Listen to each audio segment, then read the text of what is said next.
Welcome back to the dopest show you won't get sick of. I'm Spencer. This is Sasha. I spent most of my 20s in federal prison, but I've been off heroin since April 9th, 2010. Got a lot of stories about the stupid stuff I did to get put in prison, the crazy stuff that happened while I was in prison, and God forbid you end up in prison. You don't want to make some of the same mistakes I made. So, Clarence Eugene Robinson, the video I did talking about the baddest mother effer I met in prison, he listened to a video I did talking about him on TikTok. Allegedly, the papers, according to them, he was wanted for the Xing out of a cop who was supposedly hot on his trail. Then the two informants in the case end up getting X'd out while he was on the run. Then he pulled a piece and used a piece on two FBI agents. They lived, but he got 20 years for it. He's got a couple years left, but he gets out here soon. But he heard a video I did about him on TikTok by somebody who's family close to him. He got to hear it over the phone. He laughed, said he remembered me, and asked if he could have a copy of it, according to this family member. So hopefully through that, maybe I can set something up where, I talk to him on the phone. I think that'd be cool. I'm getting the story, but it was so cool, to hear that it's been 10 years.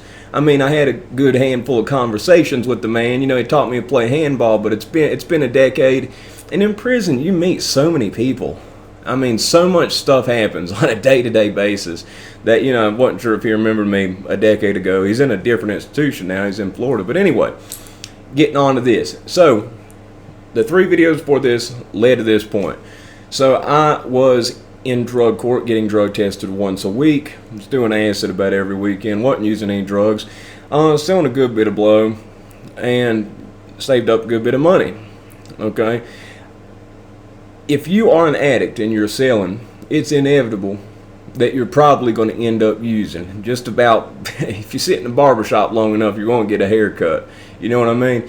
So, being that I got tested once a week, they had a $1 million unbeatable drug test that they love to brag about in drug court. Now, I found a way to beat it, and that's when a lot of crazy stuff started happening. Now, I was living in the halfway house that, no government involvement, just all addicts. It's a thing that's run by addicts. It's hard to explain, but it's not a government-related halfway house, and I was selling a ton of dope when I was living in that house. So, I started watching the drug test, and I figured something out. How the drug test works is you would walk into the probation office, and it's an open area with chairs circling the perimeter, and they have a door open with a giant desk with a giant sheet of stickers, these peel-off stickers. You go in, you show them your ID, they find your name, they're in alphabetical order, they peel the sticker off. They put the sticker on a cap that goes on top of a urine screen cup. They hand you the cap. You stand in line. You go to the bathroom. It takes about 30 minutes. There's usually about 20 people in line, so you have to wait for each person to go in one at a time. You go to the bathroom. There's a mirror that you can't see them, but they're watching you use the bathroom. And then after you do that, well, first they hand you the cup that you provide the specimen in through a slot that goes through the wall. So the person on the other side watching you use the bathroom through this mirror, sounds like some freaky stuff when you think about it. That's how probation works. Hand you this cup, then you screw the cap on. They compile a list of the names of the people that fail. Also, if you don't show up to take a test, your sticker is still on the sheet. They never peeled the sticker off. So they compile a list of all the people who have a failed drug test that go through their $1 million machine, and they compile a list of the people that didn't show up to take their test. Those are fails. But I got to asking myself, do they really check to see that you take the test? So this made me infamous. Now, I lost my 20s in federal prison. I'm not advocating it, and this definitely did not end up good, but I found a way to basically beat their system. And I did it on a couple test runs before I actually did it for real. So what I did was I would go in there. I'd present my ID. They'd peel the sticker off, put it on the cup cap. I'd wait in line. I'd wait for 15 minutes till I got about 5, 6, 7 people up. I'd sit down, tell people go on. I don't have to go. Just go ahead of me. Then I'd go outside, smoke a cigarette, put the cap in my pocket, and leave. And it showed that I showed up to take the test. There wasn't a result of me failing the test. So it was a way for me to get by with it. Now, at first I was able to handle. You had to go to these groups, these 2-hour groups 3 times a week.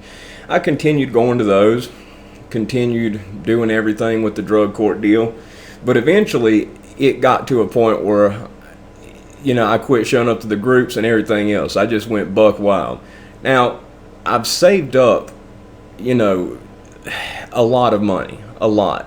Okay, average re-up was $32.50 to $62.50. They're getting 4.5 or 9 O's, and then I was cutting that in half, turning that into double with isotal.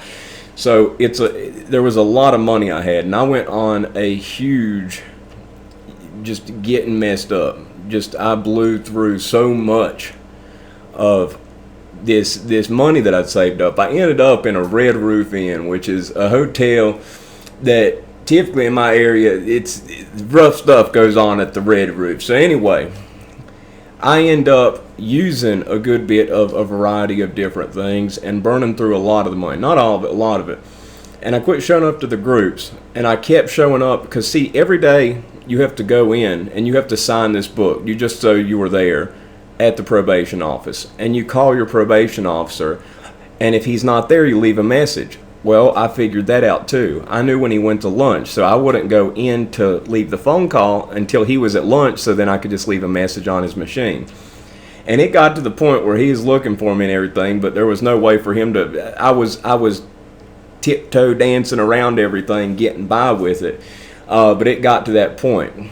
And he had a speech impediment too, by the way, the probation officer, and that makes for kind of a funny story.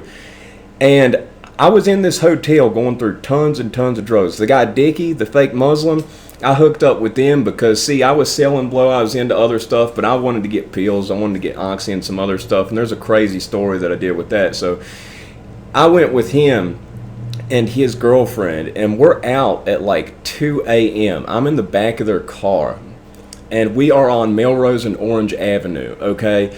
White people are not on this street at 3 a.m., at all. White people looking crazy. It was the biggest red flag ever, and I had a couple of Oxy 80s in that little fifth pocket, that little pocket up top, and I could not believe they spun this because Dickie and his girlfriend, the one who made a face so long it got stuck that way, she was like 40 or 50 with hard lines in her face. You could tell she used to be good looking at one point. This is just another off story of the times whenever I was on this downward spiral going down.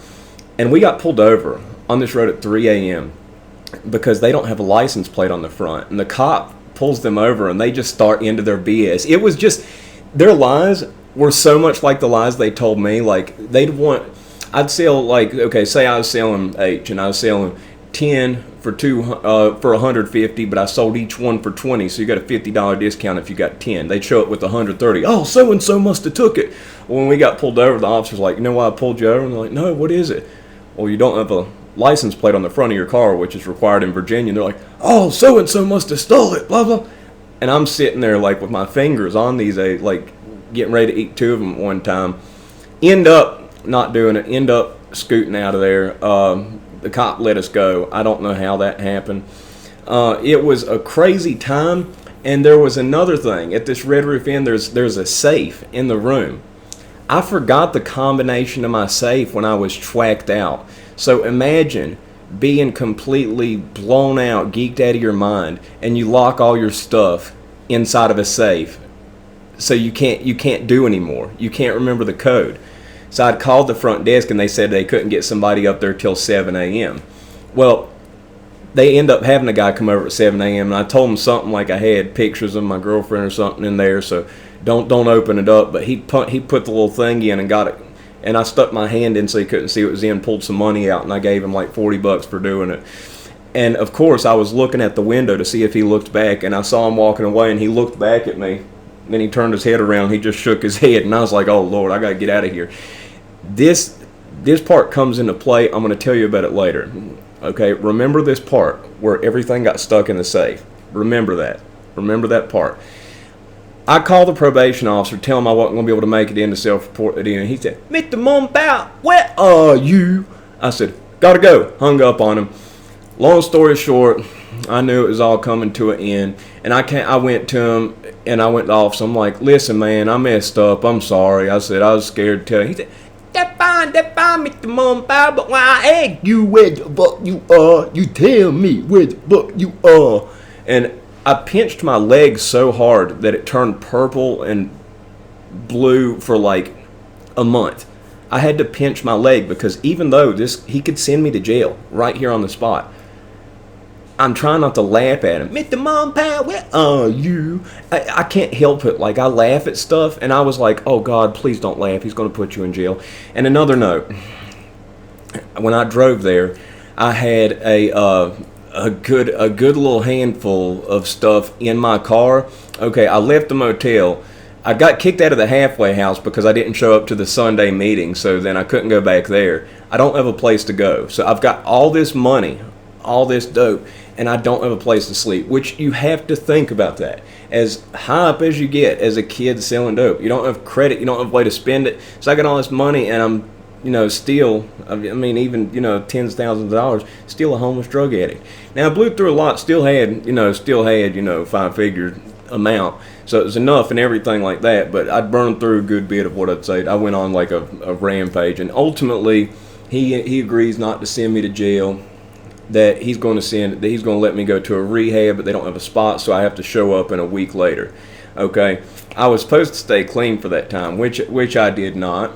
And ultimately, there's so many stories that happen in between here that I will get to in the future, but I'm just kind of giving a basic rundown of a series of events, trying to loop some stuff together, and I can come back and tell the stories, fill it in. I can be like, okay, remember this video, it was during that time frame.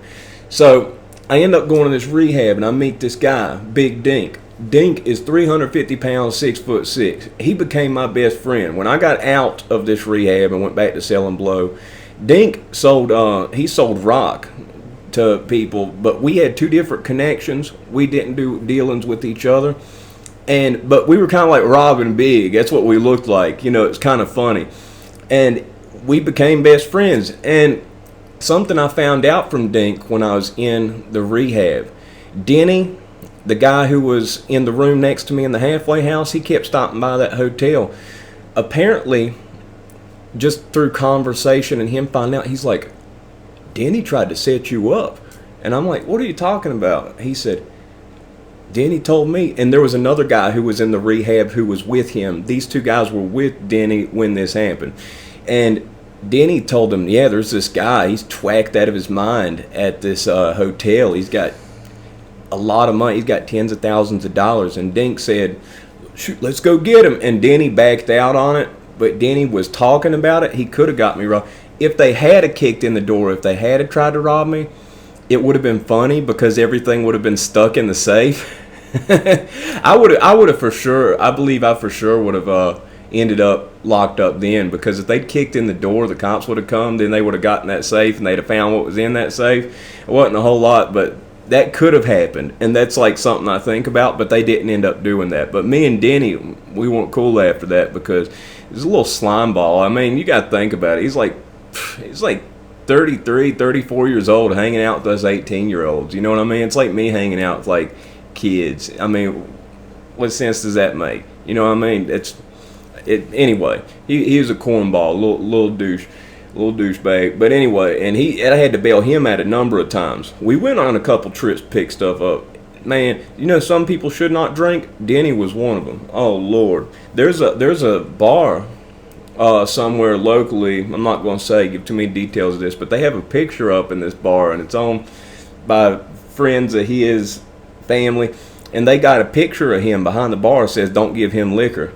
He'd get drunk and he'd say stuff, bad stuff about people, that type of stuff. He'd say stuff that was, let's just say, not politically correct and wrong. I mean, bad.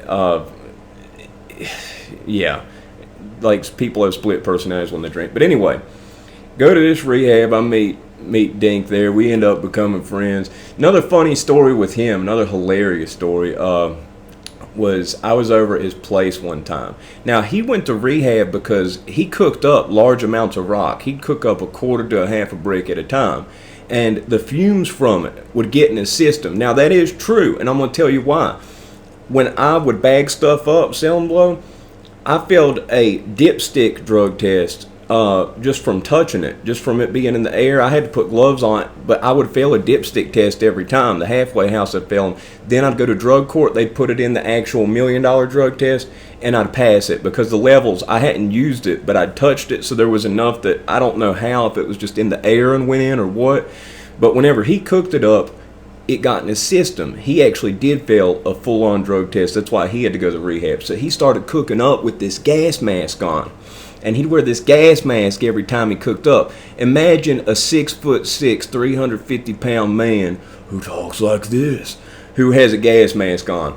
Well, he'd sell stuff at the back door of his house that this dope fiend woman comes up, probably a trick walking the streets, opens the door, and she's looking back and forth all paranoid, and she looks up and sees him 6'6" with a gas mask. Ah! She screams, and there's like a little ledge behind her, and she falls back and over it. Man, we were all rolling, laughing over that. That was a story we told for a long time. But anyway, got back out. During this time period, I told the story about what I call them. I called them like Andy and Johnny or something, about the guy's mom who was rich that liked to eat chunks of blow. That happened during this time period. And lot more wild stuff happened during the time period, but ultimately what ended up happening was I wanted to keep using. I wasn't ready to quit using, and I ended up quitting drug court. I voluntarily quit drug court because I was in there for a misdemeanor. I was the only person in the history of the program to ever be in it for a misdemeanor, and I knew if I just went to jail for 30 days I wouldn't have to deal with this anymore. So I had one of two choices: stay in the program, do a 4-month jail program that's a behavioral modification program, or just quit the program, be in jail for 6 weeks. So I quit the program. I was in jail for 6 weeks. I got back out, and I kept on doing the same old thing. So, got some more stuff, twists and turns to keep it roundabout, which I'll get back to. But ultimately, one of the stories that made me infamous among the probation and all the addicts that were in drug court was me beating that drug test. Oh my Lord, the second time I was in drug court, it had me under a microscope. I did perfect. I was actually doing the right thing then, but I dealt with a lot of BS because they were mad about that. They were furious about that. They loved to brag about how they had an unbeatable drug test. It was impossible to beat. Well, I didn't beat the drug test, but I beat their system. I figured out a way around it. And that's actually written in the book, 50 pages of the book, Dope Sick. I think it says something about that. I'm pretty sure. Not 100%, might be wrong on that, but I think they mention about me beating the drug test in that book. And that was one of like the little mini things that made like this. People tell stories. It's like that whisper game. Like if you'd asked people about me, you probably would have expected some 6 foot, 240-pound muscle dude who just, made fire come out of his hands like that's like the mystique and aura of the gossip of the drug circles. But there was stuff like that happened repeatedly, and I would like find ways out of it. It's like the one time I talked about, where the cops thought they smelled skunk in my car, and I got away with that time. But all the times I got away with it, guess what? Lost my 20s to federal prison. Ultimately, all the times that I got away with it made them so angry at me that I believe that's why they targeted me to go away from what I ended up going away for. Like, they were looking for any reason. Kind of like, for instance, OJ. OJ got out of it, and then he ends up getting in trouble for something else, and they hit him with the book. It's the same type of thing, like that revenge, that retaliatory action type of deal. And that's what happens. I mean, it's what ended up happening to me. Anyway, if you like the story, if you think I earned it, press the like button. If not, 19 minutes and 24 seconds of your life in which you will never ever get back. And for that, I'm truly sorry, but I hope you liked it. Y'all have a good one.